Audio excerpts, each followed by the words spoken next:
we have to be blocked. When I first got around and started talking about these things, people come up afterwards and say, okay, scientific research proves it. But how do we get rid of these blocks? How do I start living this unbounded full potential better?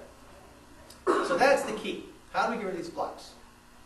So that's what we're going to learn today. We're going to learn today how to get rid of blocks and how we can actually achieve this potential of creating miracles. So, where are these blocks? That's the next best, the next question we have to get to. Where are these blocks?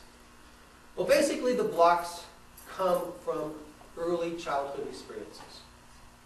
And the blocks are there because we had experiences when we were growing up that somehow changed our ability to be ourselves.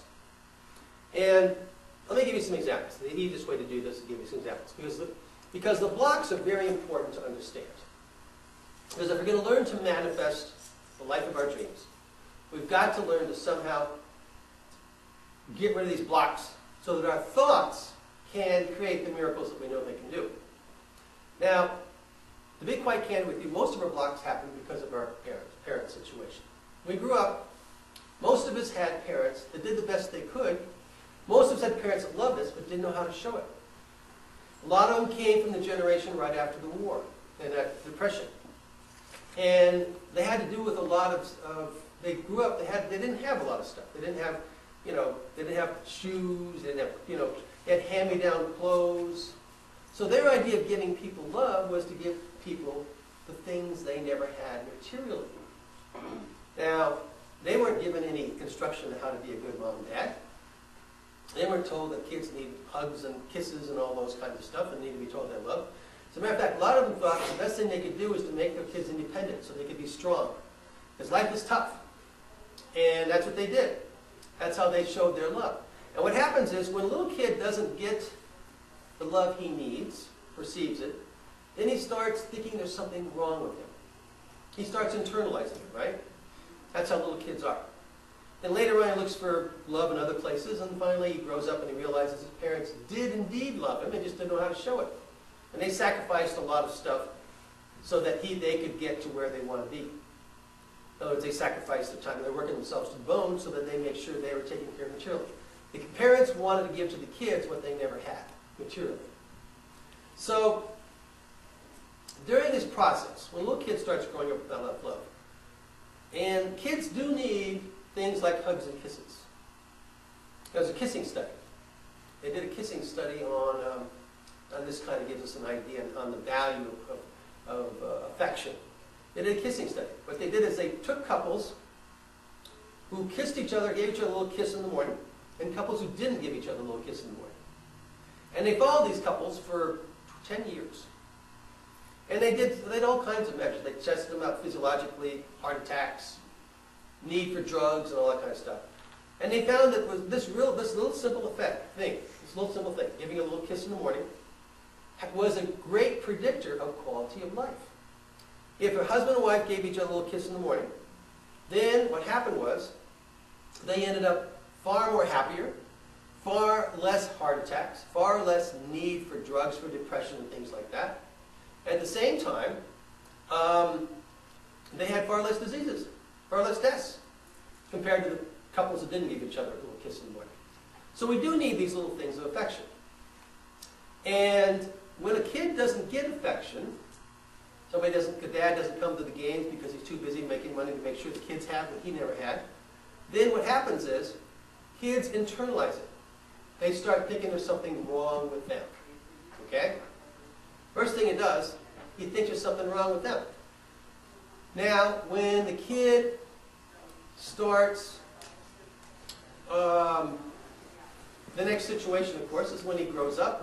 What is going on during that time when the kid starts thinking there's something wrong with him? His brain is being formed. And what's happening is the brain is actually being formed, so there's brain pathways that are being formed. And those brain pathways are self-doubts and things like that. Okay? So these self-doubts are going on in your subconscious. So let's say you're starting to attempt to make a positive affirmation. or you want to create a miracle, or you want to use positive thoughts to create something. Now, you start to have these creative thoughts, or positive thoughts. Meanwhile, in the back of your mind is this old self-doubt because your mom and dad didn't love you. So what's going to happen with this positive thought?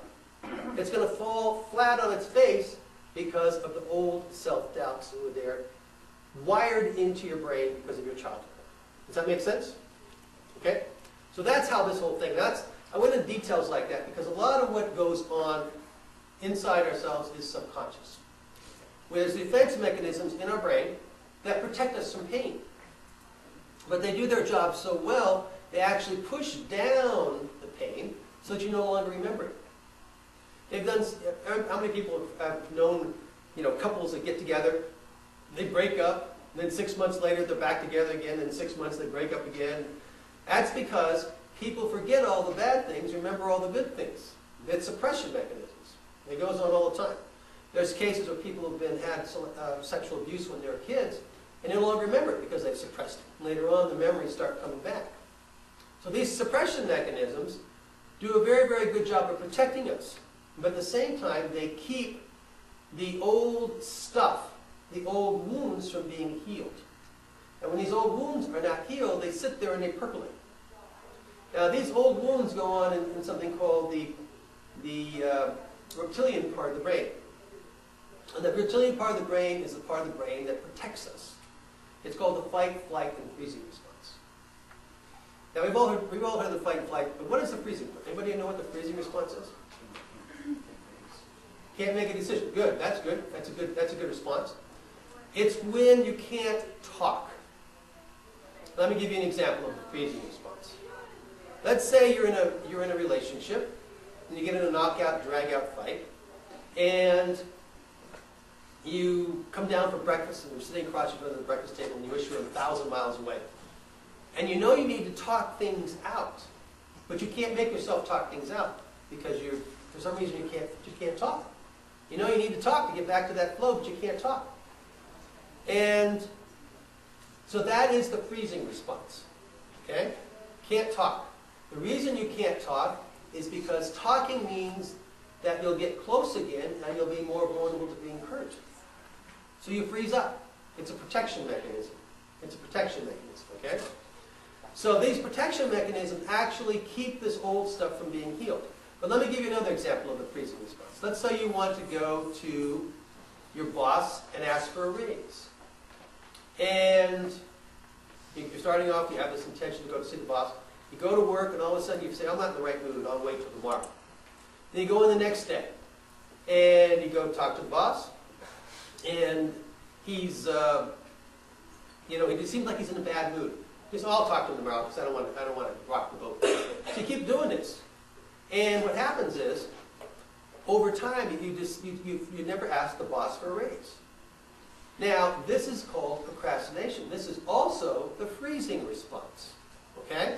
You're starting to understand how this thing works. And the freezing response is because, now why would you be afraid of talking to the boss about a raise? Remember I talked about this old stuff from childhood? That when you didn't get the love you needed, you start, what happens? You have self-doubts about yourself. Okay? These self-doubts then are sitting there percolating because they've never been healed. And whenever you want to go talk to your boss, yes, I deserve a raise, what's going on? The old self-doubt starts to come back into you, hitting you, and it's keeping you from going forward and talking to the boss. The self-doubt is, my own mom and dad didn't love me, I'm not really worthy of a raise. Is that making sense? Okay? So that's how these old subconscious stuff defeat our ability to manifest things in the real world. All right? These old subconscious doubts. So that's what we're going to be working with today.